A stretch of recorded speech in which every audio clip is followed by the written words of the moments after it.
and welcome to the final week of the regular season, week 18 of the Sunday spread. As always, Devin Caney, Barrett Brooks, Sean Bell with you. Happy New Year. Happy New Year. Happy New Year. Hope the new year brings in some new money for you. I hope you New brought men. it in feeling good. Prosperity, Feeling great, baby. Prosperity. There we go. How's everybody feeling today? I'm good, man. Good. I did next to nothing for the entire holiday season, and then I was ready to roll come day one of 2025. Let's go. I feel the opposite. I feel like, given the time of year and like the NFL season, especially what's going on with the Eagles, I feel like I'm rolling into the new year, like literally rolling, just like tired. Someone has to like push me. But otherwise, I'm good. I didn't have a nice break. I feel like I've been working more.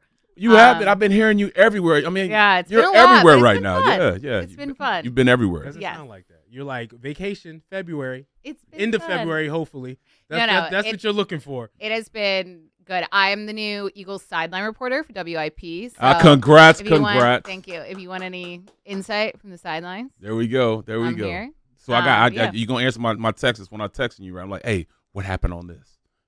I'll text you. There we I'll go. respond. There we go. I'll respond. The old Even guy if wouldn't. I can't say it out loud, I'll text it to you. The old Barrett. guy wouldn't respond to my texts. So. You know. Well, I'll be a little better than the old All right, guy. thank you. Well, you too, though. I mean, I can't. Every time I turn anything on, you're on too. I hear your voice everywhere. I ain't on. I'm just old. trying to get through the days, working here and there, everywhere. I heard that. You know what I mean? I heard That's all it is. You know what I mean? I ain't doing it big in no way. I'm just trying to survive because I'm broke out here. I gave the kids all their Christmas gifts, right? Got that squared away with the wife and the family and all that other stuff. And I ain't win jack squat last week. I'm gonna be honest, y'all. I broke out even. It wasn't looking good because, again, the end of the year I get greedy. It's gonna be large parlays for a lot of money. Right. And stupidly, I always pair one thing too many.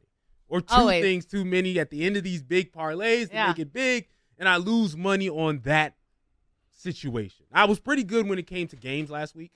I was like, all right, I bet the games correctly. The only thing that annoyed me was the Giants-Colts game. So what are we doing here, Colts? Can we Why talk the about that? Giants 'Cause just that's dropped hilarious. 40? The most Giants thing is winning the one game that they should probably lose. Like, Why- they had why? the first overall pick and dropped to the 5th. Shadur Sanders had like Giants cleats made up. I mean, it's over. hilarious. And if they win this week, they can go to 10. They can go from 1 to 10 with stupidity. I thought that was the surest bet last week. If you asked me what's the surest bet, it would have been the Giants losing because there's no way that you don't get Shador Sanders. No, Yeah. or Travis Hunter, or whatever you want to do Yeah. at number one, but I assume Shador Sanders. Mhm. And they win the game and score 40 while doing so. Yeah. So that was my biggest annoyance of last week. Well, I'm gonna tell you the truth. I loved it because number one, it puts them in a position where they might have to play their backups. You know what I'm saying? We just sneak Saquon in there, just give him the ball Not at happening. 99. We about to talk about it in a second. It's not happening. Oh, Give it up, I B. was trying. We gonna talk about it in a second, but it's not happening. So where were y'all right? Where were y'all wrong last week? Dev, start with you. Before we start, hold on now. I had to wing it by myself, Dev. I had to wing it by myself. I'm sorry. Oh my goodness. You know what? So I missed last week because, as I mentioned, I had some last minute things pop up, and I was really sad because I couldn't get my picks, and I also couldn't gloat about my anytime touchdown parlay hitting the week before in week 16. And I was waiting for you this week, and I had to do it by myself. I have some picks for us this week. Okay, there we go. We'll get to There we it go. later in the show, but There we I'm go. sorry, Barrett. I'm so sorry for letting you down. If it makes you feel better, I actually didn't place any anytime touchdown scores last week because I was so busy. I did not have time. I still did pretty good. But ready to bounce back. Did you? Yeah. Did you have? So who did you take? Oh, I went with at this point, Chuba Hubbard, Okay. Jamar Chase. Well, now he's out. I know that's terrible. But you're back now, so I go. Your boy George Kittle, I saw he had a little cute moment on the sideline. Debo Samuels. I said, listen, as soon as our man Kenny decided to disrespect George Kittle, I said, let me show y'all. Yes. Let me show y'all what it He's is a when they start BetQL passing the rock. viewer. What Josh can we say? Jacob. Josh Jacob, that's good. And that was it. But my big picks were George and Debo. And I just rolled with him because you weren't here, so I had to ride with him for my boy. And both of them went off this last game. Went off this last game. So All right, so you don't even need me. yeah, I do. You don't even need me. Because I was scared and shaking. I'm so sorry. Well, so last week for me in terms of like sides, I had the Vikings beating the Packers and covering the spread. That hit. Had the Eagles beating the Cowboys. I mean, that hit and then some. I thought it was going to be a little bit closer because they had a backup quarterback in. Turns out they had 2 backup quarterbacks in. I don't know if we discussed the electricity of Seahawks Bears last week. I mean, 6-3 final score. What more can you ask for? Right. Exactly. I feel like we're at the point in the season where it's like either the games are really, really good or they're horrible. And yeah, it's hard to pick some of those. Battle of the Bads. Of teams that are already out. It's just like, yeah. Did the Battle NFL of want the to give Bads. you game Tuesday, Wednesday, Thursday? What are we, Every what are day. we doing here? Every day. Right. Right? Like, what Every do you, day. they just, let's 4 days of rest and you want to give us a game. Like, what are we doing here? Of course the games are going to be terrible. Yeah. I'm trying to think of what else. I had Chargers, and they won. Yes, Chargers. Yes. Oh, yeah. They won by a lot. How about the Browns? I mean, what are we doing? You know, they bench a quarterback and they don't have a quarterback. How are you going to bench somebody you ain't got? It's Shador time for them too. Yeah. Right? That's what it's about. It's Shador and Travis time. But they're right working now. for it. They're doing it, though. They're making sure. Like, the line with them is like 18 this week with the Ravens. Yeah, it's crazy. And It I'm is going with literally the a Ravens. college football Right. line. You're going with the Ravens? Yes. And with See, the points. When it's that large in the NFL at this time of year, I get nervous because I feel like a backdoor cover is possible. Like 18 points. That's a lot of points. They're just so That's- bad, though. They are, but like that's a lot of points. It is a lot of Yeah. points. That's the best. That's the most points that, The Ravens this are year, still right? playing for something, right? Yeah, they're playing for the number 1 seed. Yeah, it is so difficult And they're to the track like who's division. playing for what anymore. Mhm. But yeah, 18. I Whoever don't know. wins the division, this is division, you know. Yeah. So they gotta win it. They gotta win it today to win the division, or else they can get backdoored by the Steelers. True.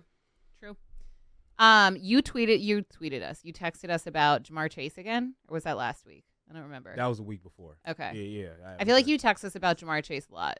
It was a 6-leg parlay. He had 97 yards instead of 100.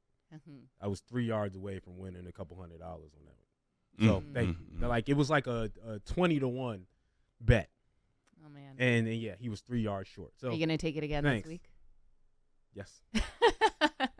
yes, I picked Jamar Chase, Naturally. and again, like Because I might too. 100 yards and a touchdown. I kind of like It's- it. It is I what kinda it is. like it. It is what it is. That's he's been doing it for. I want to say 14 out of 18 weeks. Yeah. He's had those type of numbers. So I'm gonna have to go with Jamar with the overtime and with Joe Burrow throwing for 300. Easy.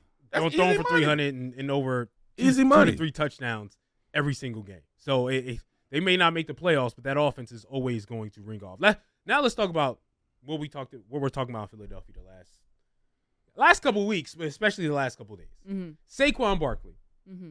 has a chance at the rushing record. His team says, nope, you're going to sit out. The Eagles have nothing to play for in the final week against the Giants, right? They're set in at the number 2 spot. And Saquon is 3 yards away. 101. 101 yards Mm-hmm. away from the rushing record. And so Saquon said this week, I want to go for it. He had a Mhm. conversation with Nick Sirianni, said, I want to go for it. They came back and said, sorry, kid, you're going to have to sit down. We discussed it with Brass. This is how it's got to go. We want everybody to stay healthy. Lane Johnson, all these guys are going to sit out. So Saquon is also going to sit out. When you talked about it today or yesterday, you could hear the disappointment in his voice. He was said more disappointed. disappointed with his dad. He says it's really crushing my dad. I'm Yeah, like, oh. he was disappointed. His family's disappointed. Let's start with you, Barrett Brooks. As an offensive lineman, would you have wanted to go for the record? What do you think about the decision to sit Saquon? Let me hold on. Let me sit back a little bit. I'd have pulled a Rudy. It'd have been just like Rudy in Notre Dame, and I was a starting offensive lineman, and I'm a star. I'm gonna go directly into Sirianni's office. Rudy, and the whole offensive line goes up and puts their jersey there, and then AJ puts his jersey there. Devontae puts his jersey there. These are Eagles players, if you don't know. The starting offensive line, and then we have to go to the head coach and say, all right, you make a decision now. You know what I'm saying? And then you know who comes from the back to just put a cherry on top? Stoutland. Stoutland is the offensive line coach. You think he would want to go for it though? Yes, he would want to go for it. He puts his pen, his glasses, and his book up there, his playbook up there. Well, they don't have playbooks anymore now. They have whatever they have now. You know what I'm saying? They got the little computer things. They got the tablet. They have the tablet. Put the tablet down. We got to do. Old man moment right there. Saquon. What they got in Exactly. What they got? What is that? Saquon, and we go out there and get the record. Because the Giants aren't playing for anything. They're not going to be going hard. They're going to let him get in the first quarter, not the half, the first quarter, and then he'll go sit down. The rest of the guys will sit down. But I'd play it just like that. Let's go. Saquon.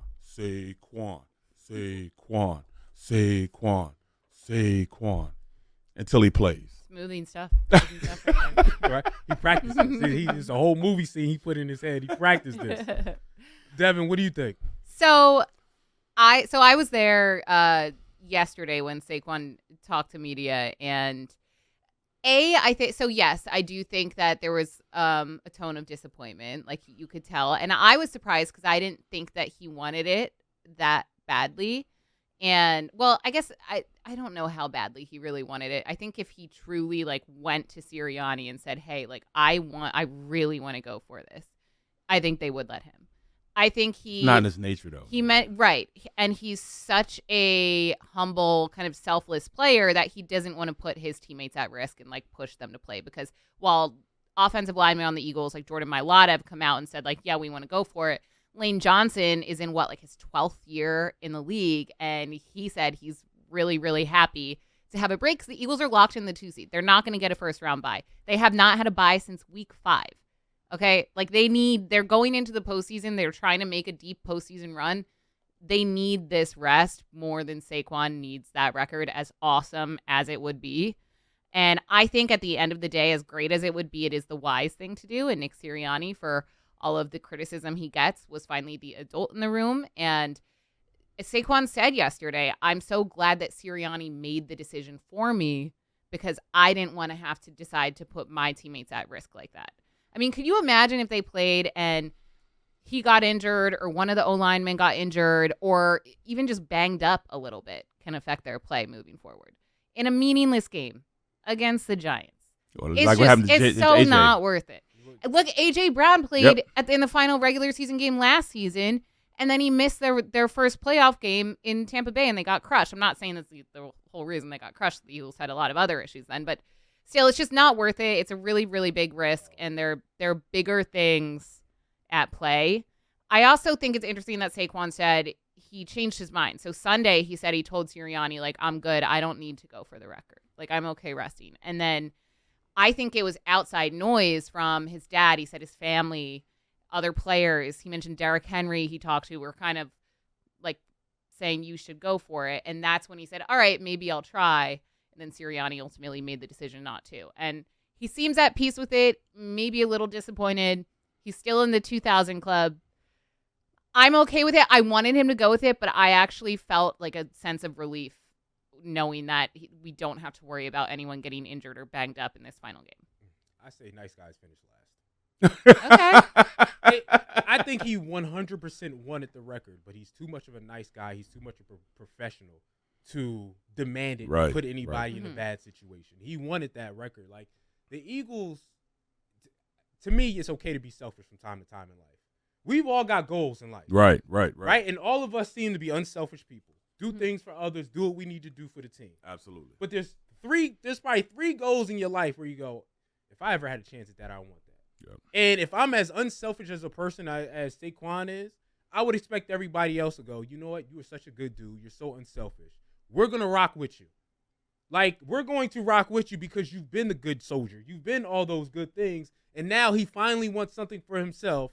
And everybody's saying, not everybody, but people are saying no. I think it was more than how the coach. I think it was Howie Roseman and Jeffrey Lurie that came down and had that discussion with Sirianni and said, no, don't do it. But that's why you go, okay, this is a business because y'all don't want what's best for me. They've cost them tens of millions of dollars if you really break this down.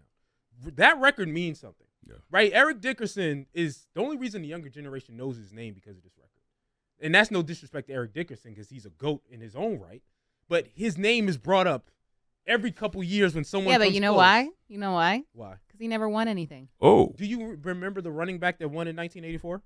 No, but you remember Eric Dickerson. But I'm Well, wait. saying it's a bigger deal to we remember the champions versus a record breaker. I don't believe You know that, what I'm though. saying? That's my point. And even if he did break the record, it would be just endless. Well, he did it in 18, 17 games versus 14 or 15 No. or 16, however No. many it is. No one's going to talk about who, because OJ did it in 14. No one's in 30 years. No one's going to talk about the amount of games he played. That's just a conversation that's being I think they had will. right now because we don't talk about Eric Dickerson being fraudulent because OJ Simpson did it in 14 games, right? Like the Kinda though. The younger generation, nobody. Saquon mentions- even brought that up yesterday. He was like, honestly, if we're like being real about it, OJ Simpson is the most impressive That's because he the did it in 14 conversation that's games. having right now. Well, yeah, Because of what's going on, but no one has ever mentioned OJ prior to this. Like my whole point is he has one chance ever to get this. Again, think about Mark Gastineau being pissed off at Brett Favre. at Brett Favre for Yep. letting Michael Strahan Yep. have because you took tens of millions of dollars out of my pockets because of the record deals, the advertisements, all the things you get from this, get from having a record. You took all that away from me. Not to mention he's been selfish in saying, okay, I don't want the TDs. He maybe gets an MVP if he gets those touchdowns, right? But he's not going to get it because voters are going to say you only got 13 touchdowns, you don't have 25 touchdowns.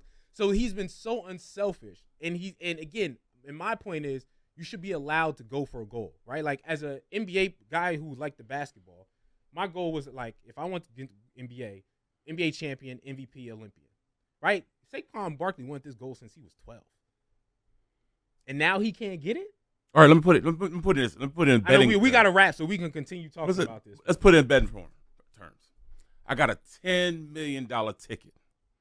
I got 101, and I'm 3 yards.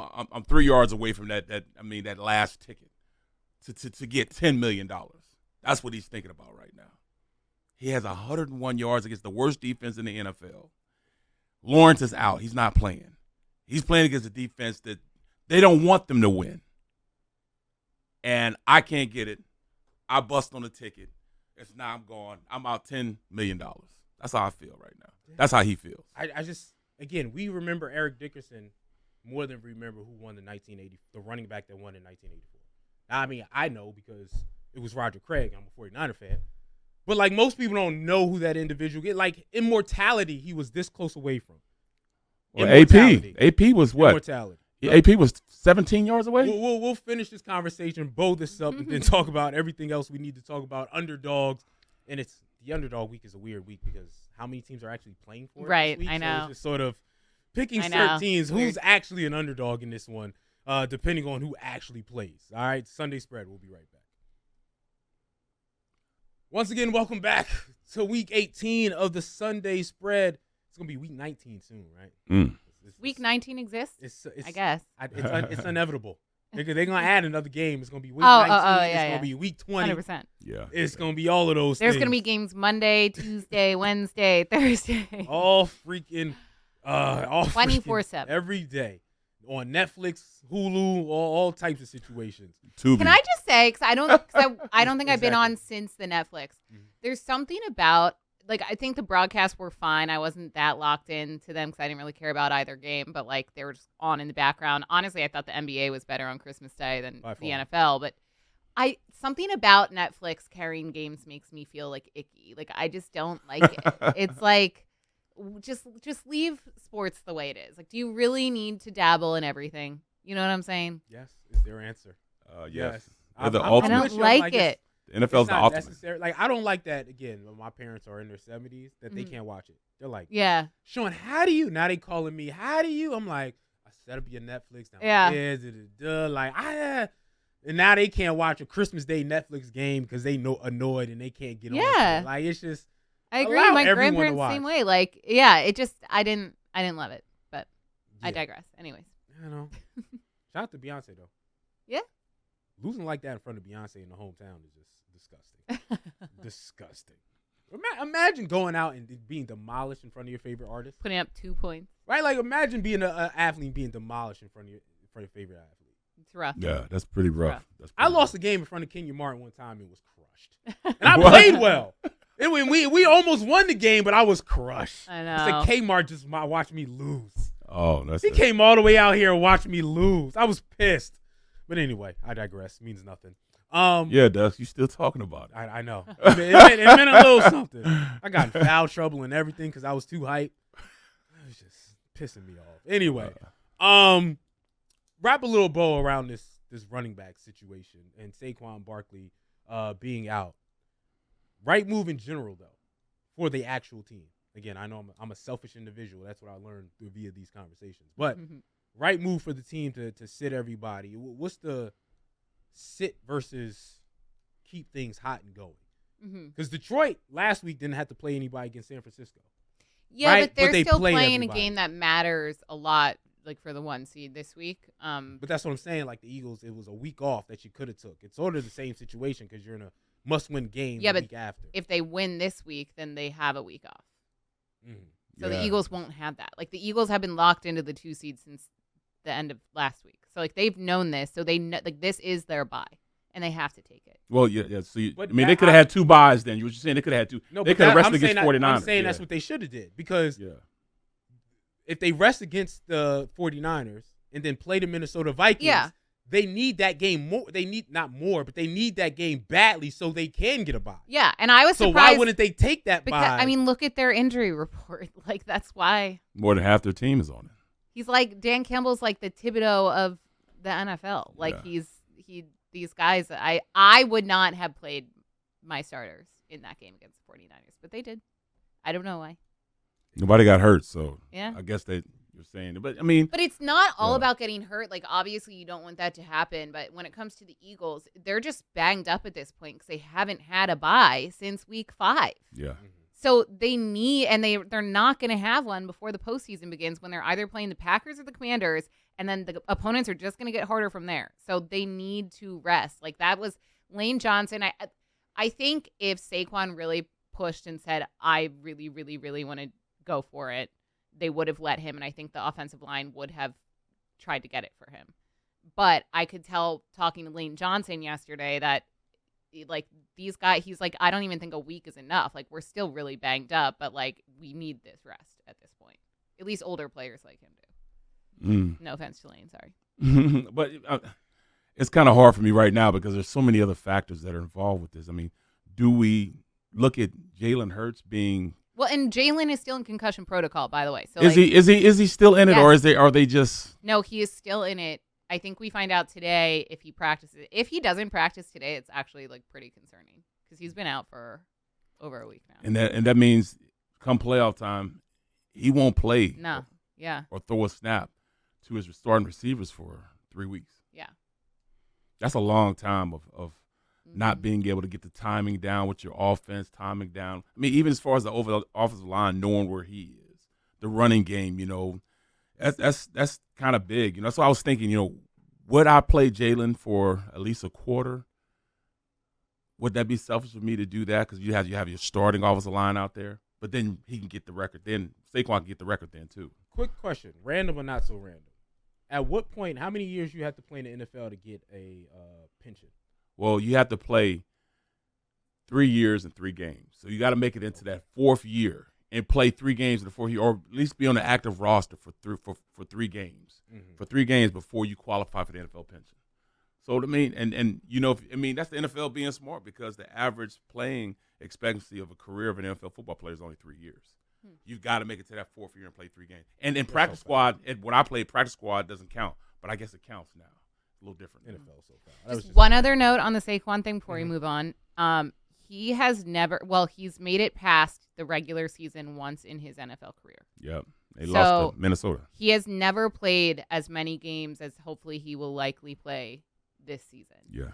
So he might feel good now, but his body, like he literally has not felt what it feels like to play, 20 plus weeks of NFL football.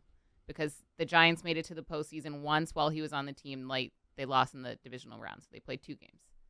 So it's just a factor to consider. Like he doesn't know the impact of playing that long. I will run my body into the ground and die for that record. No, but see, care about that's none what of we don't want. Because if he runs his body into the ground and dies, then the Eagles won't win the Super Bowl. But it can also Yeah, but- galvanize the team. It can also make those guys, oh, hell yeah, this year right here, this is supposed Well, he to already happen. hit 2,000, and I think that already did. Yeah. Way to shoot me down. Sorry. All right, let's get into the next stuff. Again, we got to look into this week because this week is kind of weird, right? Like, how do you really deal with upsets? How do you really pick upsets? Yeah. With everything going on, who's playing, who's not playing? I guess again, we'll talk about this later. But when it comes to betting, I only bet on the games that matter. Right. Because I'm scared about everything else because I don't know who's going to perform, who's going to show up, who had too much to drink on New Year's Day, and it's just like I'm still hungover from that, who's just partying, whose mindset is 1, 2, 3 Cancun. I don't know any of that stuff. So with that said, let's go to our upset picks. You look around this league. Devin, I'll start with you. What are the games that you're looking at? You're going, this could be an upset. They can ruin this team from going to the playoffs even. You know what? You are absolutely correct in that. Like, this week is probably one of my least favorite weeks to make picks in terms of sides because, like, you just don't know. Anything can happen based on what teams are playing for. We also player incentives. I don't know how you guys feel about those, but there are several players who, if they hit so-and-so amount, Saquon, I guess, technically has an incentive, but a little less about high $3 million. stakes, a little less high stakes than that. I like the Steelers. I know that they have not been playing as well, actually on both sides of the ball. I was going to say on offense, but on both sides of the ball, they have not been playing as well as they were when Russell Wilson first stepped in as QB1 for them. But they're playing at home, and I'm going to start this the same way I started week 1 on this show, and that's that they have Mike Tomlin as their head coach. And that is an advantage in itself. The Bengals defense continues to be their weakest point. I think that the Steelers can take advantage of that at home. So I like the Steelers. Plus 105 is the money line for them. And this is the Bengals need to win that game to get into the playoffs, and they need some help. They need the I Broncos could see to the lose. Steelers wanting to play spoilers to that as well. And they're still playing for something, too. Oh, man. So, I mean, I'm looking at this the Atlanta game. The Atlanta Falcons and, against the Panthers. Yeah, the Panthers suck. We're talking about a team that's, trying to be an up-and-coming team. And I'm looking for the money line now. But, I mean, this is a game where backup quarterback Falcons still have a shot to be in the playoffs, a legitimate shot to be, good. I guess it's 8.5. Can the Falcons go up and play Debbie Downer, get them guys, and win this game? I mean, who has the better quarterback? You got a rookie, then you got a second-year guy that's playing pretty well. So, it's a bit different as far as, who you root for in this game. I mean, Bryce Young has shown that he can play better than he started his career out, his first year. But, I mean, your Falcons have a rookie quarterback going right now. So, that's a game right there. 8.5, that's a lot, man. I mean, if anything, I would go Panthers and the points as an upset. No, Panthers plus 8.5. Yep, 8.5. I like that, actually. I was going to pick that also. Yeah. I think the Panthers. I thought we were could beat just the doing money lines. I didn't know that the spread was allowed. It's supposed to be upsets, but yeah, I think the Panthers can flat out upset the Falcons. Right, the Falcons have been so up and down. Michael Penix Jr. He's played pretty well over the last couple of games. Yes, They gave the yeah. Washington Commanders a fight. They blew out the Giants, but again, he's a rookie, and now you get a little bit more tape on them. And again, they've been leaning on Bijan Robinson heavy, but the Panthers have been playing a lot better football. Yep. Towards the end of the season, and again, this is the time of season where you go, this is our Super Bowl, right? Like we can ruin a division rival's chance to get into the playoffs. And you're going to take that chance. You're going to take it very seriously, not to let the Atlanta Falcons get into the playoffs if the scenario gets there. So I think the Panthers take this seriously. And also, they got a lot of young cats that are playing for jobs, right? Bryce Young and a lot of these guys are like, all right, we've been a bad team. I'm playing for my job next year. I'm playing for a situation where I can play well and you can say I'm actually a starting quarterback, right? Like, Bryce Young showed some things, but are you fully sure, right? If Cam Ward is thrown right in your face, are you going to pick Cam Ward over Bryce Young? And so I think Bryce Young and all those other guys have to play a certain level of football to play spoiler to the Atlanta Falcons. And so to me, it's going to mean something. To me, it's not going to be 1, 2, 3 Cancun like some of these other teams who aren't going to care. The Panthers are going to care. to win this game. So Oh, no question. I like the Panthers. I'm on that boat also. Any other games that y'all looking at and just to be upsets? We're going to get into this game later, but Vikings plus 135 against the Lions. I think the Lions defense is going to be their downfall here. I think we are all kind of underrating or undervaluing valuing. I don't know. You know what I mean? Yep.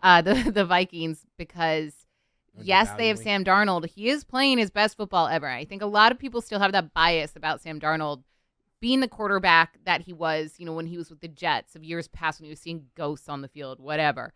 What I like about the Vikings, what scares me about them is their defense. Their defense is so good. Mm-hmm. And the Lions defense right now is very injured. And they're not going to get healthy in time for this game or the postseason. And because of that, I think the Vikings can upset the Lions. I had the Vikings against Green Bay last week, and I think that they continue. They've won 9 games straight. I think they're going to roll into the playoffs on some good momentum. Yeah, I mean, that's serious, though. You're talking about a defense right now. I never liked them in the beginning. But now that they don't have all the horses with them, that's a legitimate shot that, if you look at that offense of Minnesota, if they just go out there and start, it's not like they don't have weapons. I mean, JJ is that dude. You know what I'm saying? He can take the top off. He can put that top back on and run around it. He's that good of a receiver. And added with their run game, mix it up a little bit, they could win this game against that defense. They can actually do it. So I was actually going with Minnesota being the number 1 seed in the NFC. And Detroit's similar to the Eagles, and their bye was in week 5. I mean, we'll talk more about this game, but you see how beat up they are. They haven't had any type of break since early October, so that's going to be a problem. The Detroit how do you don't sit? How do you don't sit them though? That's crazy. Yeah, and they need a bye again because of those injuries, probably more than anybody. Yep. Like they need that number 1 seed more than anybody in football with all the things they dealt with. How about this? I mean, this may be a little, just riding with our old guy, but the Chiefs beating the Broncos. Oh, come on. Carson Wentz. Carson Wentz. Carson Wentz is playing for a starting job next year, right? Like he's gonna go, hey, I came under Andy Reid, came under Patrick Mahomes, I learned certain things. This is an audition for him. Like if he can play well, he can go somewhere and not be someone's long-term starter, but be someone's Sam Darnold, where I'm the starter, you draft a rookie, and I'll start over that guy until that rookie is ready type of situation. And although Sam Darnold's not looking at it that way anymore, but that was the situation going into the season for Minnesota. I think Carson Wentz is playing for that, and so I think the coaches are still going to coach. Carson's still a pretty good quarterback, has won some big games in this league before. The Denver Broncos, I'm still not fully bought in. I know they're sitting people. I think I can see a Kansas City Chiefs upset with Carson Wentz throwing for 275 yards and 2 touchdowns. Getting him going. He's the backup now. He is. Look at Devin. Who's he going to be throwing to? Do we know, if all of their starters are out? Juju will probably be out there playing. Yeah, I don't know if everybody. I would assume most of their actually wide receivers still play. Yeah. Xavier Worthy as a rookie, I think he would still play. True. Right? Like I think only the quarterback and some vets, Chris Jones, will be out, and obviously, but they ain't got a lot of guys that Kelsey. You can go, hey, Travis Kelsey would be out. Well, just thinking about Travis Kelsey, how is he leading everybody in MVP? I mean, in Pro Bowl votes because of Taylor Swift. Yeah, what do you mean? You know how? You know how? That makes me mad. They know how to vote and they vote. It is what it is. I love Taylor Swift and it makes me mad too. And I'm like, he's not even having a good year. Right. He has 2 touchdowns. Please. How is that? That just irritates me to no end. I mean, that just shows that. I saw Jason Kelsey and Travis on a milk box the other day. Oh my God. I was like, what are we doing here? I was in Target. I was walking by and it was them 2 on the box. They're everywhere. So how do I react to that? I mean, how can I? What happened to football being a football show? Football. I love you, but get out of here. Watching. All right, we going over on time once again. We'll come back. Touchdown parlays. Deb wasn't here last week, so she left us out to dry. That's why we ain't win no touchdown parlays last week. So wait, you didn't have any? I told you mine. I had Debo, Kittles. I parlayed them into 6 or 7. Okay. So I had a bunch of hit. I had 75% of the people that I bet hit, but I parlayed them in a way that I shouldn't have parlayed them, and that's how you lose. in this betting game. Sunday spread. Be right back. Welcome back to the Sunday spread. Again, the final week of the season. We're trying to figure out what's going on, who's going to play who's going to, well, we know who's going to get the 1 seed in the AFC, who's going to get the 1 seed in the NFC. Real quick, we talked about Saquon Barkley earlier, the rushing record. Let me just throw this in here. Quick college football. I know we're not a college football show. We talk about cheap. Ashton Jensen really tried to get a cheap one against Penn State. What? Which one? He tried to get the rushing record, right? He was on the verge of getting the single-season rushing record, just like Saquon is on the verge, but it was cheap as hell. Why? They were down 31-14, and they were giving him the ball to run it with 2 minutes left to try to get him to break one to get the rushing record. This is the playoffs. Y'all not even trying to pass no more. Y'all just trying to get him the record. Right. And what annoys me about it, because in the NFL, I think whether it's 14 games, 16 games, 17 games, it doesn't matter. Whoever has the most yards in the season wins. There's no asterisk. But in college, it's definitely one. Saquon did it in 11. I mean, Saquon. Barry Sanders did it in 11 games. And they won't count his bowl game. Why? They didn't count bowl games back then. Oh. So he played 11. Everyone else has 14 and 15. So how is it that you actually know the bowl game stuff? You know his yardage in the bowl game. He had over 200 yards in the bowl game. So he has the record without his bowl game counting. So if someone breaks his record in 14 games and you didn't count Barry's bowl game, how fraudulent is that? They're very fraudulent. I mean, he probably had like, and to be honest, Barry probably had like 250 to 300 yards. No, he had 200. I forget the exact number. He had over 200 yards in that bowl game. See, so that's crazy. But shout out to Penn State. How Pitt doing their bowl? That's so funny. Just asking real quick. Anyway, back to NFL. Back to real teams playing. So Penn State's not a real team. Oh, we're in the semifinals, so I guess we're real enough. Devin. Boise State almost came back. There were some BS calls. 31-14. There were some What you mean, crazy almost calls. came back? They scored and then it was called back. They missed 2 field goals. It would have been much closer. That's cute. I wish Pitt got closer too. Hate get you. them next year. I hate Dev. Hold on. The whole time I'm watching the Pitt game, I'm thinking to myself, "Oh my goodness." I thought you were gonna run a little better than this, though. I thought this was gonna be poetic justice for you. No. I'm just gonna slip it in there. Just slipping in there right quick. Let's talk about the 49ers playoff picture. See, wait, that ain't have nothing to do with nothing. That had nothing. It has to do everything with nothing. to do with everything. It had nothing to do with nothing. Who's their first round? Oh, right. They're not. They missed it. Oh, Weren't man. they in a Super Bowl last year? Didn't the Phillies lose to the Mets in the playoffs? Uh-oh. We just Oh, we gonna leave the Mets out of that. I was gonna laugh. I had to stop laughing. we just gonna go back and forth I'm all gonna day here. I'm gonna leave that alone. Let's get back to actually touchdowns. And what you guys did this offseason? Yeah, I mean, you're actually good at something, as opposed to your Pitt team being good at something. So you're good at touchdown parlays. So, yeah, what do you got this week? Thanks, Sean. All right. Anytime touchdowns. I don't even want to give them to you now. You don't deserve my touchdown parlay. Okay. I like Justin Jefferson from the Vikings because the Lions secondary is not good against wide receivers. They're giving up the second most receiving yards actually in the league to the position. So I think they will give at least one up in the red zone to Justin Jefferson. Amon-Ra St. Brown for the Lions, Vikings allowing the 4th most receiving touchdowns. And Najee Harris from the Steelers. I didn't realize he had over 1,000 rushing yards. He's been having a really good season. And the Bengals defense is not good, but they're really not good against running backs in the red zone. So Justin Jefferson, Amon-Ra St. Brown, and Najee Harris. See, you distracted me before I gave that. And I feel all like, ugh. Sorry. I blame Sean Bell. Sorry. But I like those three. But even if it wasn't delivered well. Great three. individuals to bet on. Barrett, who do you have? Of course, I'm going with I got to go with Gibbs on the play. I got to go with Gibbs. Bijan Robinson. He is a workhorse.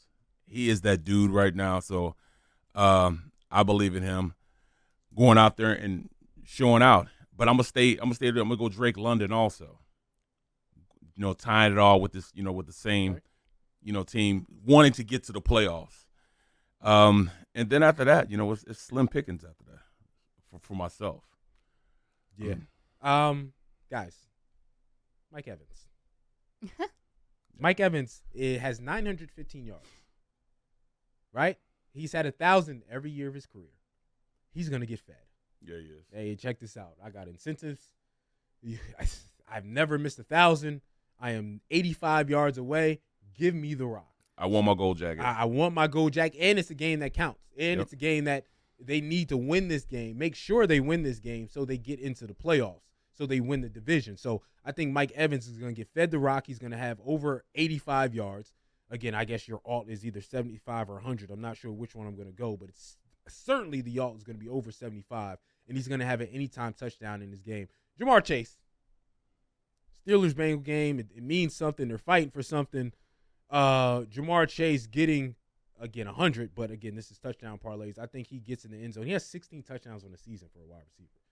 That's nuts. That's nuts. So I think he gets another one against the Steelers. The question, if the Ravens win at 4:30, the Steeler game means nothing. Right. Correct? Exactly. Absolutely. See, it's so confusing. I don't know. If Well, Bear says yes, then yes. Pittsburgh needs Right. help. They still need help. Yeah, because the Ravens game's at 4. But if they win, then they automatically are They won in. the division. They won the automatically. division, and there's no chance that I don't think there's a chance that I think there's an odd chance 2 more of the teams might lose. I guess the Steelers. technically the Steelers and Chargers will be fighting for the 5th or 6th seed. Right. So maybe the Steelers will still have to go for it. But again, if the Ravens win, it's a little bit less oomph to it. Right. And right, so right. that means the Bengals, who need this for their life, Ja'Marr Chase is going to get an end zone and get it done. How about and the Texans with Mixon? We just leaving Mixon out of this. You know what I'm saying? He's a workhorse. Well, the Texans Texans scored not playing 2 for nothing. points the last time they played. So, or actually, was that the last time they played? I don't know. Yeah, but the Texans are set at the 4th seed. So I don't know if Joe Mixon would even play in this game. So I wouldn't take anything from there. I'm with you on Bijan Robinson. Again, the Falcons, I think the Panthers have a chance to upset this game, but I think Bijan Robinson will be the one to score for the Falcons because, again, Michael Penix Jr., you're going to lean on the running game. And He was leading with what's his name? The tight end. He was leaning on him a little bit. Huh? No, I'm talking about for the Falcons. Oh, Kyle Pitts. Kyle Pitts. Oh. Yeah, he was leaning on Kyle Pitts this last game too. I mean, he showed me a little something this last game against the Commanders. Kyle Pitts has been so risky for me because I feel like he started the season like really well. Like he was doing more, and then he randomly would have a few games where he like did nothing for me and like lost parlays. So now, once a player loses like 2 parlays for me, they're out. I can't. They're blacklisted. I can't use them. So Kyle Pitts has been just like not even a thought. That's a for me. quarterback's best friend, and he was leaning on him heavy in this last game against the Commanders. So he kind of flashed. I think London will still be the guy to get anytime touchdown. Both he, and Bijan Robinson. But I'm really thinking about adding him to that equation, to that parlay. the final guy I'll throw out there, I'm with you, Dev, on Justin Jefferson. That's Exactly. your first guy, yeah. Wait, what about Ja'Marr Chase? I told you I'm in. I've already picked him. Well, of course you did. But like, do we think that he can go off against the Steelers defense? 100%. Okay. 100. Because again, I think the Steelers may be looking at this like, okay, they still technically want to win this game because it's 5th or 6th seed, but the Ravens win, they clinch the division. It's not as much umph in this game. Like if the Bengals can sort of punch them early, the Steelers will fold early and worry about the playoffs. Not the Steelers aren't a type of team to fold, but still, Ja'Marr Chase has scored against everybody in every defense. Well, why are we talking about Higgins then? T. Higgins balled these last 3 games. Anytime touchdown. I mean, he is, counterpart. I mean, you're talking about a 1 or 2 receiver. I thought we had the best. The Eagles had the best wide receiver tandem, but I tell you what, T. Higgins these last 3 or 4 games is. And mind you, the last time the Steelers and the Bengals played, it was 44-38. Yeah. All right, like you don't expect that type of game to happen, but these two teams, that was shocking. Yeah, can score on each other. And Ja'Marr Chase scored a touchdown in that game. So, since they've showed that what they could do against each other, since they showed they can score, I can like it. I ask y'all this every week. I think this may be the toughest week to say it. Any 2 touchdown guys? Nobody but Chase. I don't have any this week just because I don't know. I don't know what's going to go down. Nobody but Chase for me. Ja'Marr Chase? Yeah, Ja'Marr Chase. He could get 2 for you. Again, T. Higgins had 2 last week. Bijan too. Bijan has a possibility of Yeah. getting 2, but again, it's so hard to say. A lot of guys, the stars are sitting, and then everybody else, you go, I don't know. Yeah. I don't know. Even you look at this Charger game. The Chargers are going to play the Raiders. Justin But see, Herbert. it still has a lot to do with where they're seated. Also, I mean, I think this game affects the 5th or 6th seed. Yeah. And the problem with the Charger game is if the Steelers, depending on what happened, the Steelers game, does the Chargers need it? Yeah. Right? Like I don't know every single It's that scenario. seeding but scenario all, right all there. the seeding scenarios in Yeah. the NFL tries to do a good job of placing it so that every game matters, but they can't help but 8 or 9 games just not mattering this week. Any other surprise touchdown guys for you? Like Pat Fryermuth. Mm-hmm. I say this every week. I'm sorry. That was still like, Pat, why? You picked Pat?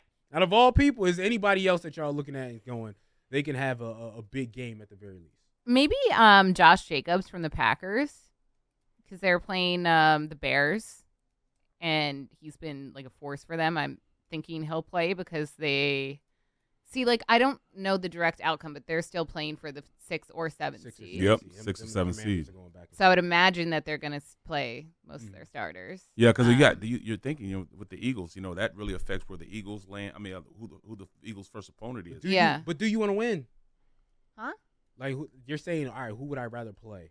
Well, that's true. So, like, the Rams, I know they might not, like, play a lot of their starters because I don't think that Sean McVay, like, historically doesn't really care about seeding. And I think if they lose, then they won't have to play the Eagles. Like, it's, like, an easier path for them. So, I don't know.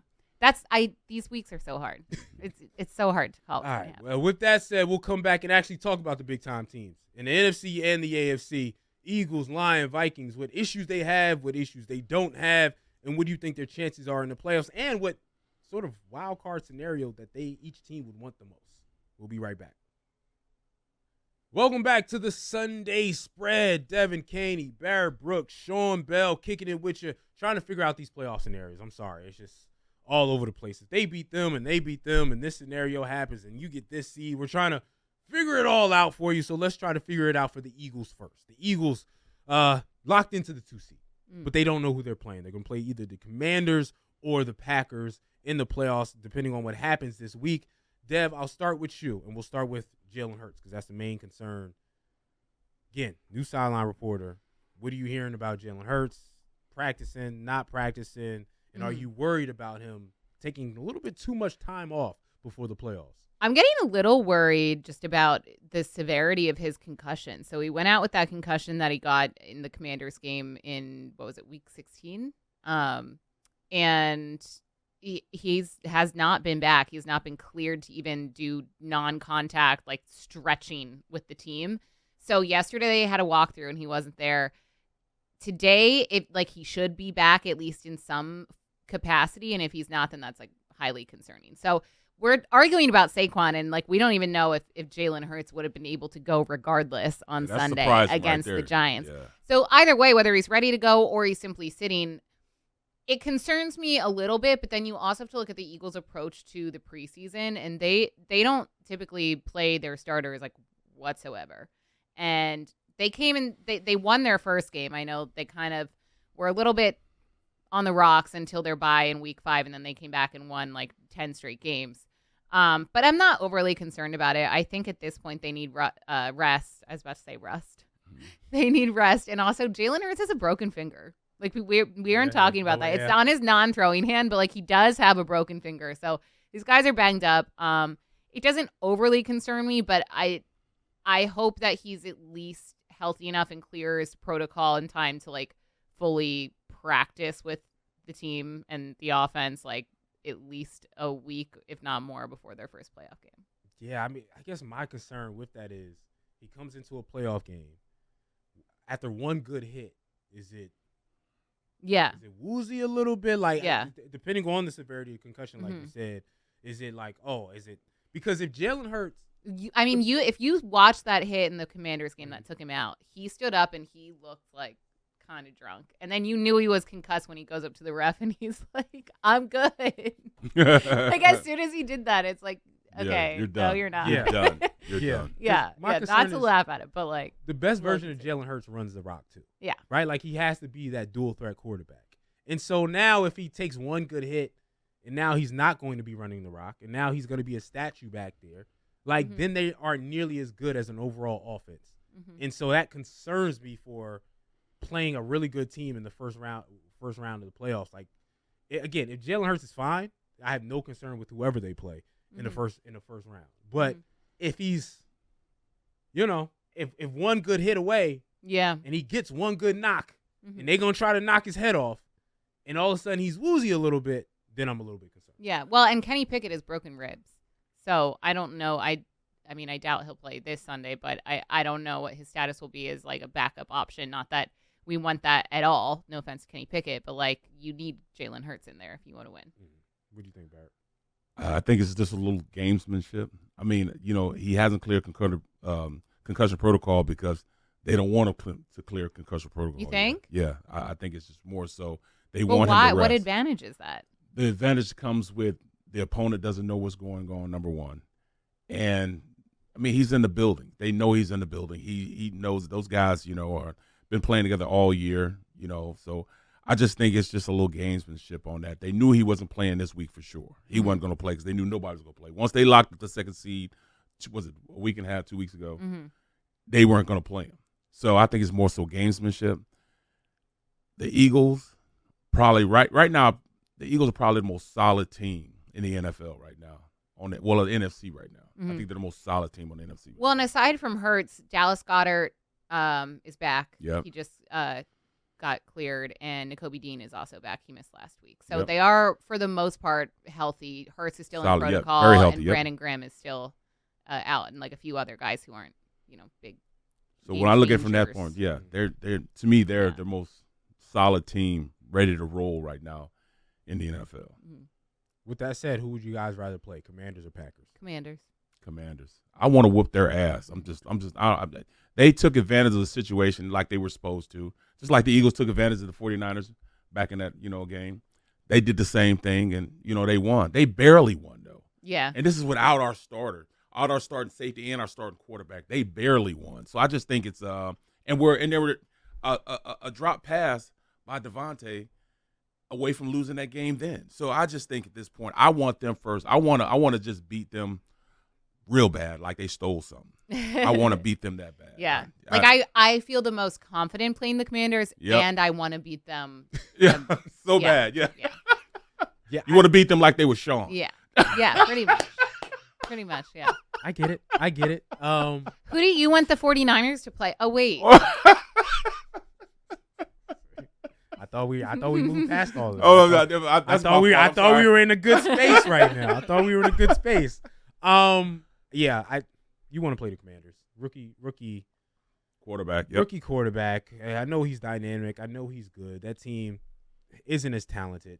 It's just easy money. To me, Yeah. the Packers, the Packers are a scary team to me, whoever they play. Like, I just really feel like if the Packers are playing at their best, they can mess around and beat anybody in this league right now. Again, they've come up short against Detroit twice and the Minnesota twice. But again, they've lost 5 games with a total of 22 points. Right? It's been one-score games each time, and they've been right there on the verge of beating Detroit, on the verge of beating Minnesota. And I think they would be on the verge of beating anybody. I think they've been in dogfights all year, and they've been able to come on top of a lot of those dogfights. And the Packers, again, to me, they had the best odds to win the Super Bowl. Right? Uh-huh. Like, I'm not talking about the best odds in regards to 7-1. I'm talking about value-wise. It's 16-1. Yeah. Right? To me, they're the only legitimate, real good team where you go, oh, your odds are 16-1. You'll win a little bit of money from that. Right? Like everybody else is, the Eagles are 7-1, which I'm surprised about. I thought it would be a little bit higher. The Chiefs plus 375, Lions 4-1, all really good. But if you want to win real money, throwing a couple dollars on the Packers wouldn't be bad. Again, 16-1. That's the best value Super Bowl pick for me. But I'm with y'all. Let's move on. Wait, before we leave there, you got to look Mhm. at this also. At this point, when the Eagles played them, Reed went off, but that's only because we didn't have a guy in the slot at that point. You know what I'm saying? He was playing against Avonte Maddox. So I think it'd be a totally different matchup Well, now. the Eagles He had are over much 100 better. yards. The Eagles yeah. are much better, but the Packers are also much better. Yeah, but Josh Jacob wasn't running wild the first couple weeks of the season. Now that offensive line And Zaire Alexander is also out. He just had knee surgery, so he's out for the season. So I think the Packers and the Eagles are better teams right now. I think the Packers are much better than what they were. Let's go to the Lions. If the Lions lose against the Vikings, can they make a run? Is that a fall from grace? Is this a must win? Oh yeah. I think so. I think the Vikings can absolutely beat the Lions, first of all, but I also think if the Lions do not get the 1 seed, they're way less formidable. Like, and obviously that's like, yeah, if you have the first round bye, like that gives you a massive advantage. But for some reason, I just feel like they ride on a lot of like momentum and their morale is really high. And I think kind of taking the win from their sails would hurt that Lions offense a lot going into the postseason. If they didn't get that first round bye. So like I'm rooting, I think all NFC fans of all NFC teams aside from the Lions should be rooting for the Vikings to beat the Lions because I think that will be a massive disadvantage to Detroit if they lose. You know what I'm saying? They win off emotion more so Yeah, than not. yeah. Because I think like Dan Campbell feeds off that as well. Yep. And I think the Vikings have a good chance with their defense and the injuries. Like I think they have a good chance to beat the Lions. I just look at the injuries. Like, again, like you said, like the Eagles since week 5, and they're more beat up than anybody who actually is in the playoff race. They're more beat up than anybody in those teams. So if they don't get that bye and they got to go right back at it and play a really good team, right? Like they're jumping to the 5th seed, so they would basically play the Tampa Bay Buccaneers, which is a game they could win. Almost still, yeah. But still, you got to play the Buccaneers, and now you got to go on the road the entire time. Now you like physically, you got to do some things. That they need the bye again, just like the Eagles needed a bye, but the Eagles get their bye this week. They needed this bye badly, so I think if they don't get a bye, there's no way. Oh, I think they said they might have the first week of the playoff. They might get David Montgomery back. There's a chance. Oh, really? There's a chance I thought he might was come done back. though. Yeah, and the television broadcast said in the 49er game that he wants to play this week. Yeah. Against Minnesota. Right. Oh, wow. I thought his injury was much more serious than that. So he said he'll be back for the first week of the playoffs if he had to play. That's good. That would certainly help them. Speaking of the Buccaneers scare me on the NFC side of things. Like, there's just something about that offense. Maybe it's all of Sean's talk about Mike Evans. Right. But, like, they really, like, I could see them being, I don't know what their odds are, if they're better or worse than the Packers, but I could see them being a dark horse. I don't want to say like going to the Super Bowl, but making it several rounds, like upsetting a few. I don't want the Eagles to play them at all. Baker Mayfield's been a top 5 quarterback in the league this year. He's been playing incredibly well. He's 3rd in passing. Yeah. He's tied for second for touchdowns with 39. He's been amazing this season. Been really and he didn't have his top 2 receivers for a stretch there. Yeah, the middle of the season, he didn't have anybody there, and he's found a way. Like it or not, they found a gem in Baker Mayfield. Talking about him going in and falling from grace, and now he is their guy. Like I don't crack any jokes about him anymore. He only is that 29 years old, by the way. Yeah. For some reason, I thought he was old, gritty old vet. Like, see, I still think of him as being like really young. The commercial guy. Yeah, the commercial guy. Yeah, was it Allstate or I forget what it was. Something? Yeah, but it was a commercial. He was on every single broadcast, a commercial in an NFL game. He fell from grace, but he has definitely came back and reestablished himself as a really good quarterback. So, as Eagles fans, do you find the Lions or Vikings more of a threat? More of a threat, like to play, or just to the NFC in general? To the NFC. I'm gonna go Minnesota. I think Minnesota is more of like a sneaky threat. Yep. I think a lot of people, at least here, are like counting them out. They haven't been watching them all season. They think that Sam Darnold's gonna kind of like roll over and not be serious. You can't think of him like that me. now. You can't think of Sam Darnold as just a guy now. You had to think of him like a Baker Mayfield type of guy now. The Lions' offense is kind of scary. I don't know. I just don't like their defense. I haven't liked their defense all year. At all. But when you can hang 45 up. Right. You know what I mean? Like, all right, you can not like my defense, but I'm gonna hang 45 on your head top. That was like the greatest show on turf. What are you gonna do? Right? So that's one of those things. And what I didn't realize is they lead the league in interceptions. Minnesota does. Yeah. No. The Lions? Detroit. Really? They lead the league in interceptions, I didn't know that. right? So they turn the ball over, and they score a lot.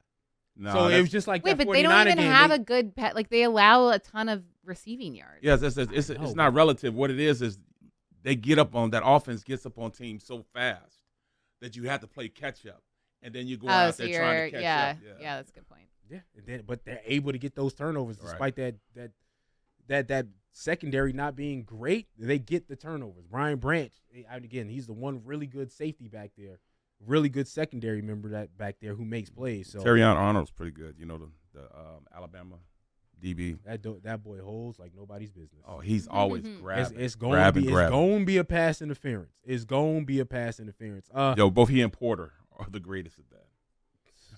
It's going to be pass interference. Anybody else? You look at the NFC. Do you pay attention to the Rams at all?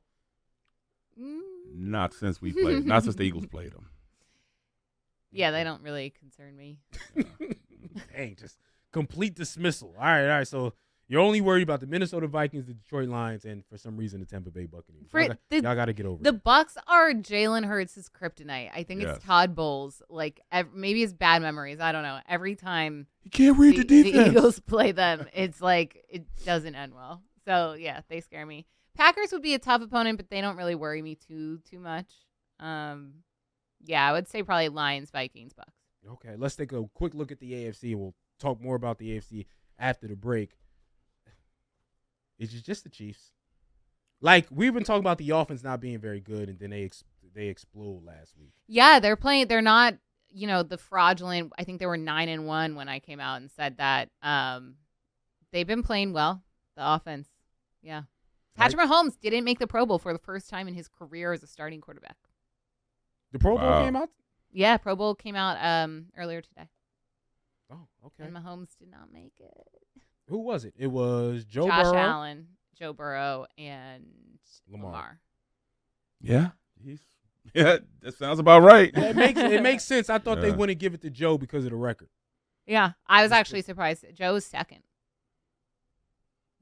Not being a Pro Bowler. No. I don't like that. But he's That's not. gonna make him mad. He hasn't played the that juice, well. The juice that's going to give him, though. Yeah. Like the way he's going to play because of that. Like everything feels like, and again, Kenny said it earlier this season, for y'all to be like, oh, what y'all doing is real cute. We got the best record in the league. Now we pissed off and annoyed and angry. And now their offense is clicking, finally, at the end of the season. Do you give the Baltimore, who is the biggest threat to the Kansas City Chiefs? I'll ask y'all that real quick. The Bills. The Bills. Yeah, Josh Allen. 100% the Bills. Okay, I'll take it. I want to ask y'all about MVP also when we come back. Okay. There's been a lot of debate that Josh Allen is fraudulent. They're saying they're just giving it to him, and it should be Lamar Jackson. There's a lot of hate on Josh Allen's name right now. I want to see what y'all have to say about that, along with going with the biggest games that actually matter. We'll talk about the games that decide who gets in the playoffs and who doesn't get the playoffs coming up on the Sunday Spread.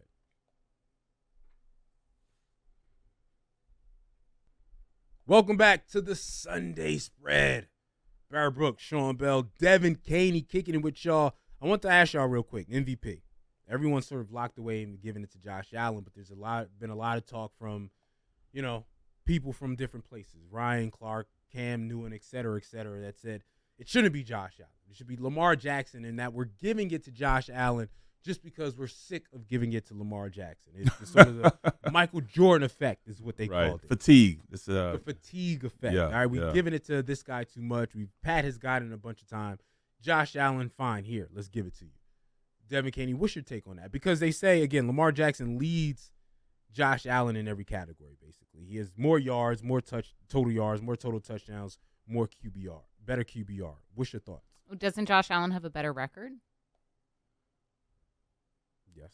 So, to me, that's the biggest stat that you can look at. And Josh Allen is playing incredibly well, given that he lost his top receiving target in the offseason.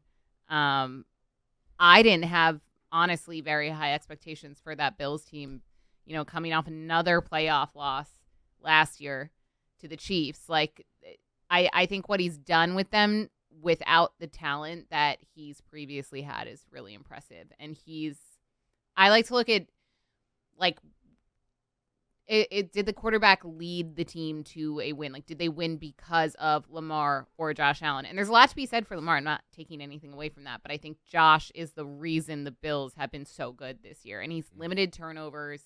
He's put the team on his back when he's had to. And to me, that makes a player valuable. And I'm not saying Lamar is not valuable. I just think that Josh Allen has been overall better with his team, with leading his team, than Lamar has. Does that make sense? I agree with you. What you think, Barrett? I really can't say either one of them really should be. If you look from total quarterback performance, you got to go with Joe Burrows. He is lit it up, but it's just his defense is so bad that he can't win. I mean, he's putting up numbers you haven't seen, historical numbers, but just have anything else with it. So, I mean, if it wasn't for since this is a quarterback award, MVP is a quarterback award, I would have to go with Joe Burrows. But, you know, if I had to go with the two, I would still go with, man.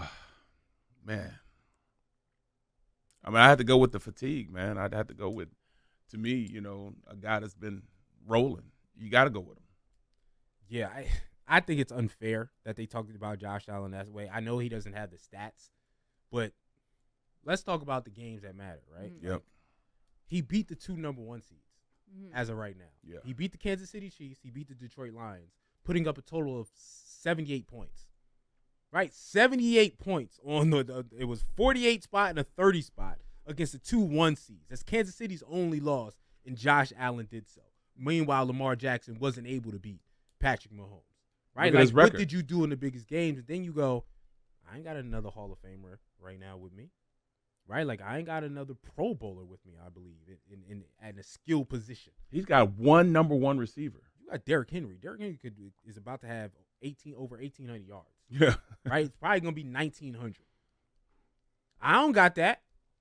You know what I mean? Like, I don't got any of that. I don't have the things that you have, and I'm still have a better record than you, and I'm beating the number 1 teams in both sides of the ball. So I think you can't look at raw statistics.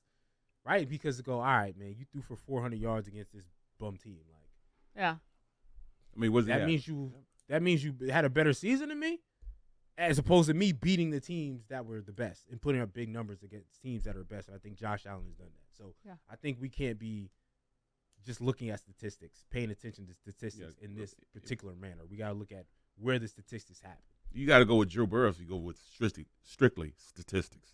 But when you look at it, look what he has around. Okay, you got James Cook.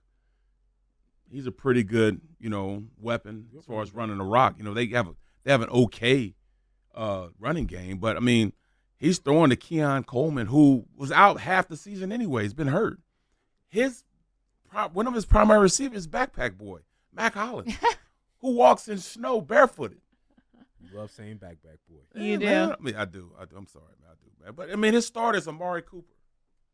Amari Cooper's the starter. That's a pretty good number 1. But after that, nothing else really. I mean, it's a pretty good tight ends, you know, Dalton Kincaid and Dawson Knox. But he runs that offense efficiently without a number 1 really star around him. He is the star. He is the star. I'm with you. All right, let's talk about some of the biggest games this week. First, Bengals Steelers. Again, Bengals trying to get in the playoffs. They need a little bit of help, and the Steelers trying to jump up in seeding a little bit if they can and still compete with the Baltimore Ravens for the division. Devin, I'll start with you. How are you looking at that game? For the Ravens? Bengals Steelers. Bengals Steelers. Mhm. Sorry, I've been awake for a very long time. Losing my mind.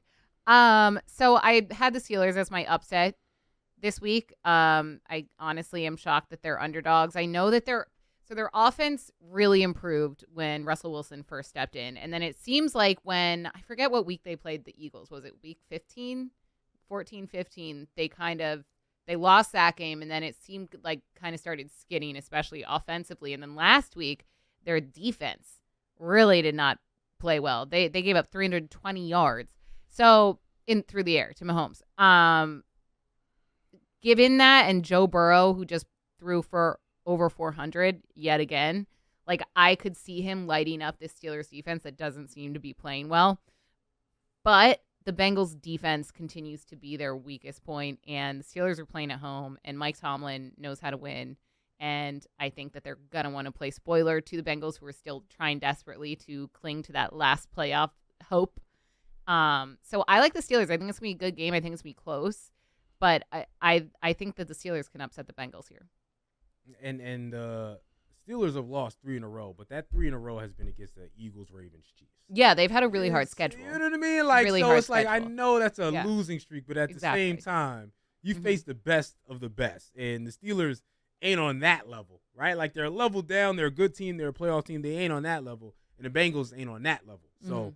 I agree with you on that. Barrett, what you think? Yeah, I'm thinking the same thing. You know, even though they're playing, you know, in Heinz Field, the line's only 1.5. I mean, come on, you know what I'm saying? And they're underdogs. Mm-hmm. They're underdogs at home. The Bengals are 8-8, and they're still underdogs at home. I just can't see it. I think the Steelers go out there and that defense steps up and really plays well against the Bengals. This will be the first time that that I'll say, you know, Joe Burrow, he'll only throw for 350. Oh, wow. Wow. 300 or 350. What a dud. You know, but I it'll be a close game. I think the Steelers will be able to control the clock a little more with them being at home, and with that comes them running the rock consistently. Mhm.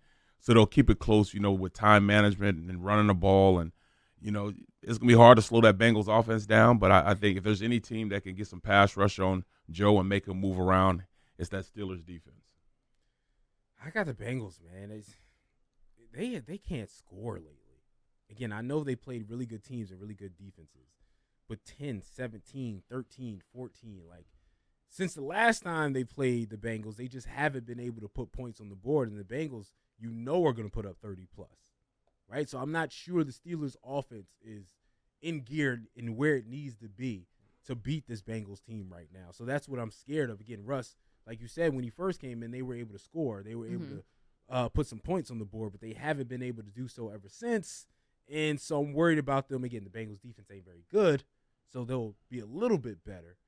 But efficient enough to keep up with the Bengals offense, I'm not sure they'll be able to do that. Kenny has brought up some. George Pickens is back, though. This will be his second game back. He was a little rusty the first game, Mr. ISS. this last game. But he'll be back this I time. love Mr. ISS. Him and CJGJ. Yeah. The kings of ISS. Oh You know they were some bad little kids. No, like, CJGJ was definitely the worst. Right. Kid. Yeah. The worst. Yeah. Them Still two, is. I want to see them two argue about anything. You already know they were kicked out of every class. Imagine if they were in class together. Problems. All right. Imagine what they did to the substitute teacher. Oh, God. Ridiculous. From that point on, that chief said, "I'm no longer being a teacher in my life. I'm done." ISS. Wait, I have a few props from this game. Can I give them out, or are we going to Kenny first? Well, Kenny is put up on the chart. Oh, okay. Yes. Okay. Put up on chart. I don't know if Kenny can talk right now, so I'm gonna go. It's just put what he said first. Jamar Chase over 95.5 reception yards. I like it.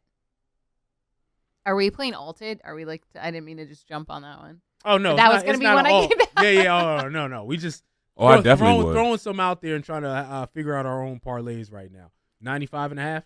I definitely would, and all they have to do is line them up over. I hate to say it, you know, you line him up over 2-4, he gonna get that in penalty yards alone. You know what I'm saying? I mean, hey, you know, he just like to touch and grab too much. Porter's a good cornerback, but you know, you're talking about the elite level, elite route running that you have Chase with. He's gonna get a little nervous. He's gonna be a little too handsy, and you know what I mean. He's just going. That's just what happens when you have great receivers against, you know, good DBs that are young. Okay, so this is what Kenny said. Let's all give a prop from this game. Okay. Let's all give a prop from this game that we like, and we'll just parlay it together and see if we do a good job. So is yours Jamar Chase? I'll let you go first. I can go either way. Mine is going to be Jamar Chase something. I could go with the yards or the touchdowns. I was going to go with the alt 100, but I can also go with the touchdowns. What would you go with, Devin?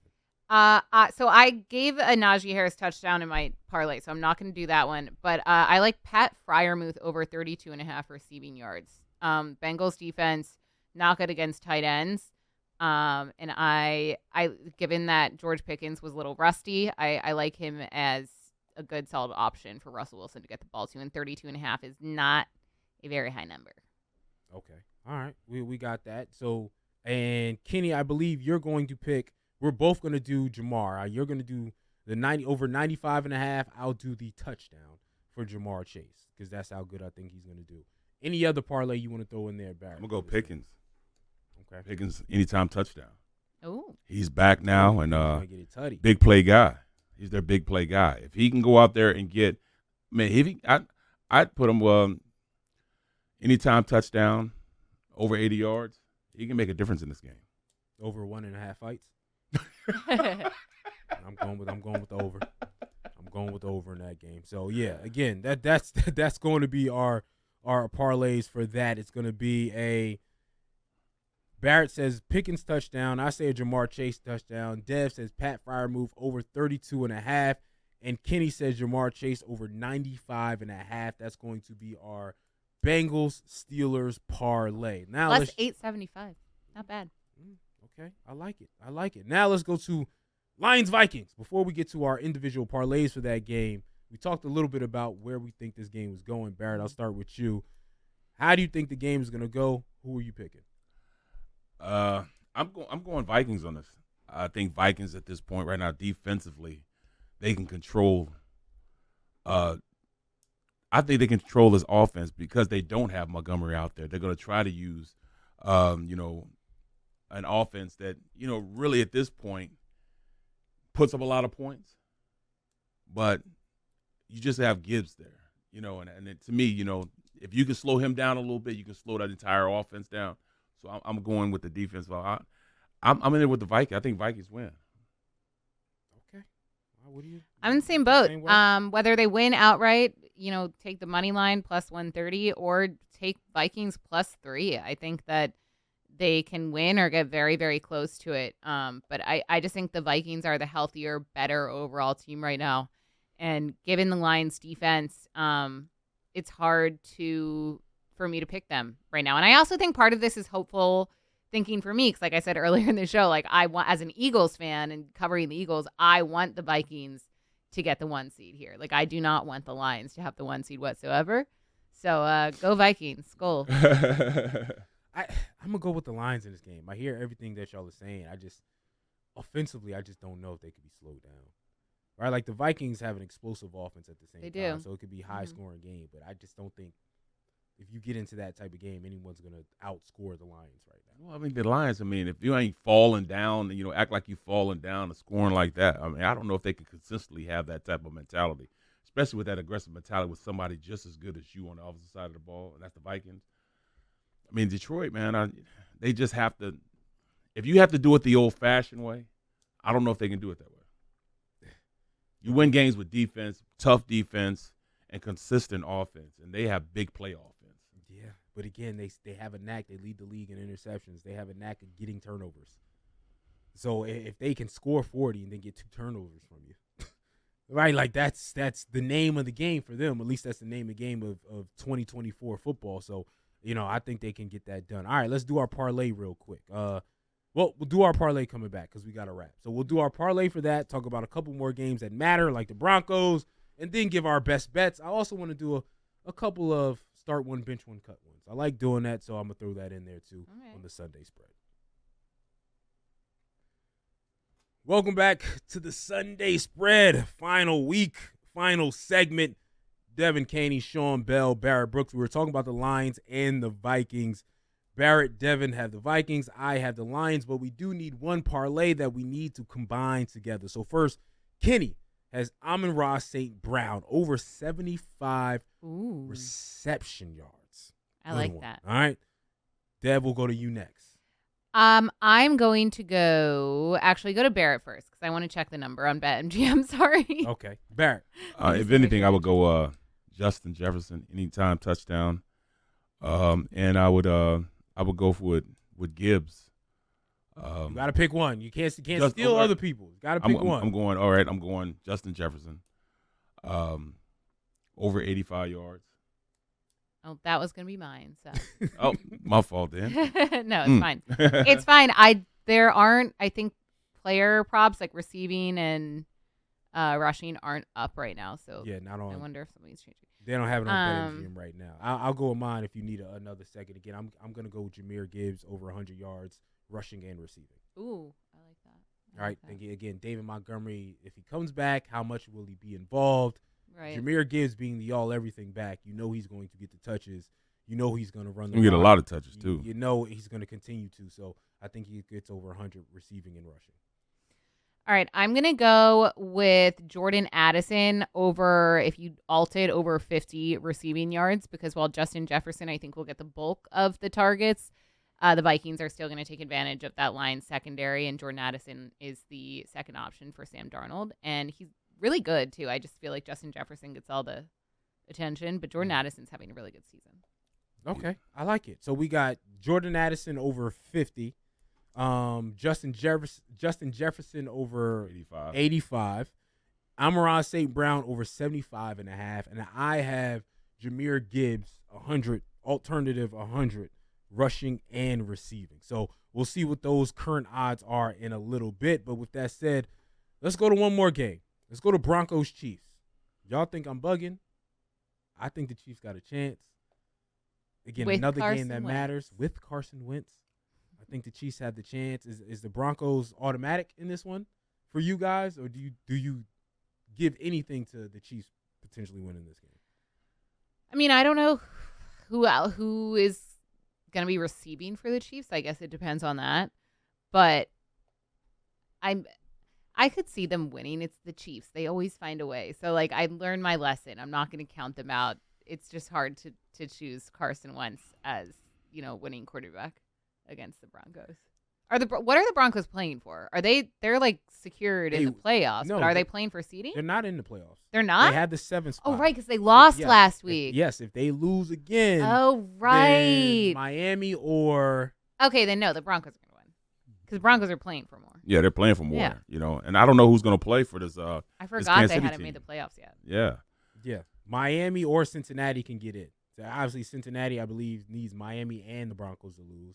Miami just needs the Broncos to lose because they have their tiebreaker over the Cincinnati Bengals. So again, the Broncos hold the spot right now, but they need to win. If they lose, they are out of here. But again, I think it could. I wouldn't bet it. I'm gonna be honest with you. You can't. I'm not put my betting. money on it. I'm not gonna bet Absolutely my not money on it. betting. But I could see the Chiefs winning this game. I could see Carson Wentz having a big game because he needs to have a big game if he wants to ever start again in his career somewhere True. else. So Well, I still can't see it because, you so many guys, impact players, are not going to play. Like Travis Kelce's not playing. Chris Jones is hurt still, or just coming back, and he's definitely not playing. You look at guys that are not going to play. I mean, DeAndre Hopkins, he won't play. There's no way he plays. So I just can't see them going out and having enough to beat a team that's in dire straits, trying to go out there and make the playoffs, who have more to give. I mean, they're locked up the number 1 seed. They already have a bye week. This is actually going to be a bye week and a half for the Kansas City Chiefs. I mean, but Andy Reid can make it happen. If anybody can, Andy Reid can. Right. He can do it with some quarterbacks now. With that said, let's go to start one, bench one, cut one real quick. All right, I like playing this game, although, when I parlay too many of them together, it never works. So I got to be safer with it, but I'm going to play this one. And I'm going to not give you some of the obvious guys. I'm going to give you some of the role player guys. Okay. To have big games. You mentioned Jordan Addison. Mm-hmm. I'm going to have Jordan, and this is for 100 yards, to have a big game. Jordan Addison to have 100 because they pay attention to Justin Jefferson a little too much. Okay. T. Higgins Okay. to have 100 because, again, last week had a big game, over 100 yards, 2 touchdowns because they paid attention to Jamar Chase, even though Jamar Chase still had 100 yards last week, to have 100. And my main guy, Mike Evans, to have 100 yards against the Saints. If you had to start one, bench one, cut one, Jordan Addison, T. Higgins, Mike Evans, what would it be? Am I starting? Sure. I'm starting Mike Evans because the Bucs are still playing for seeding, Okay. and it's Mike Evans. Thank you. And they're playing the Saints. You're welcome. That was just so fake between the I'm just letting y'all know that. We're was just the fakest I've ever heard. Yeah. I'm benching Jordan Addison, and I'm cutting T. Higgins. Okay. Why Jordan Addison over T. Higgins? Because I think the Lions secondary isn't as good as the Steelers. And Jamar Chase, I don't know. 'Cause I took Jordan Addison in the last parlay, so I feel like I need to double down. I don't know. Respectable. Okay. Barrett, what you think? At this point, I'm going to actually. This might be one of the hardest ones you've had. It's tough. It's tough. It is really tough. I am going to start Mike Evans.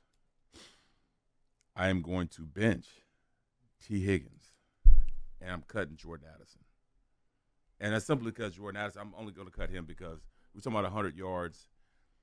And, I mean, I don't know. I mean, you got, the good tight end, T.J. Hawkinson. Then, and you have, J.J.'s one of the best receivers in the league, if not the best, in Jeffers. And then, at this point, I think, that's just too many, mouths to feed, what I'm saying? So he might get the lesser of the two simply because there's too many mouths to feed. Okay, I'm going basically the same thing as you. Mike Evans, T. Higgins, and I'm cutting Jordan Addison just because I know the Cincinnati Bengals can have both of those guys go over 100. We saw it. Right, like easily go over 100, and I think it's going to be a lot of yards in that game. I just think there's going to be more yards that the Bengals have than the Minnesota Vikings have. And the thing, I still think Minnesota Vikings are going to have a great offensive output. I just trust the Bengals more to always have great offensive output, so I feel a little bit safer making that pick. Let me give you one last better quarterback too, real quick. 100 yards rushing, just rushing. Najee Harris, Steelers versus the Bengals. Chuba Herbert. I thought he was injured. He's out. He's out? Yeah, he's Yeah. out. Okay, I'll switch it up. Bijan Robinson then. Mm-hmm. Okay. Bijan Robinson versus the Panthers, and Jahmyr Gibbs versus the Vikings. Ooh. Jahmyr Gibbs is probably the most talented of the bunch, but he's facing the best team of the bunch. Barrett, I'm going to start with you on this one. I'm going to. Najee, Bijan, Jahmyr. Yeah, I'm going to cut Harris. I'm going to cut him. I'm going to start Bijan because he has more to play for.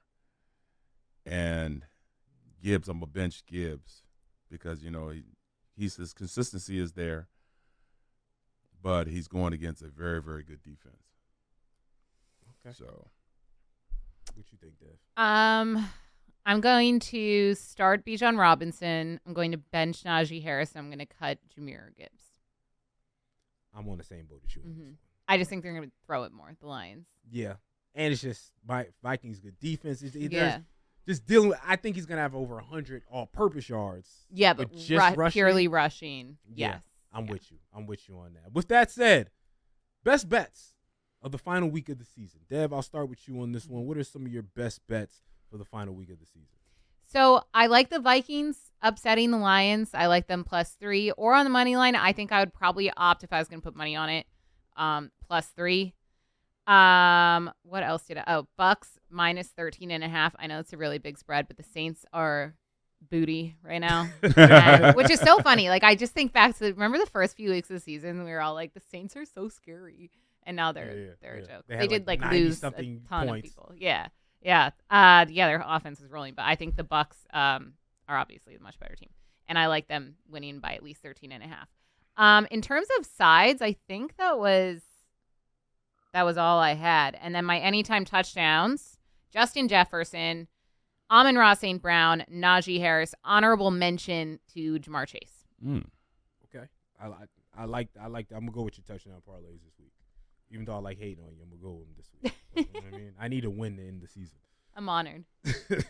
He hates me, but he likes my parlay. Right. I got just no use choice. you. Just use you. Barrett, what you got? I'm going Steelers over the Bengals. I am going Ravens with the points. 18. Ravens with the points. That's bold. That's very a lot. bold. That's very good. bold. That's a Yep. college football spread. Yep. And then I'm going Falcons over the Panthers. And I'm going with the money line.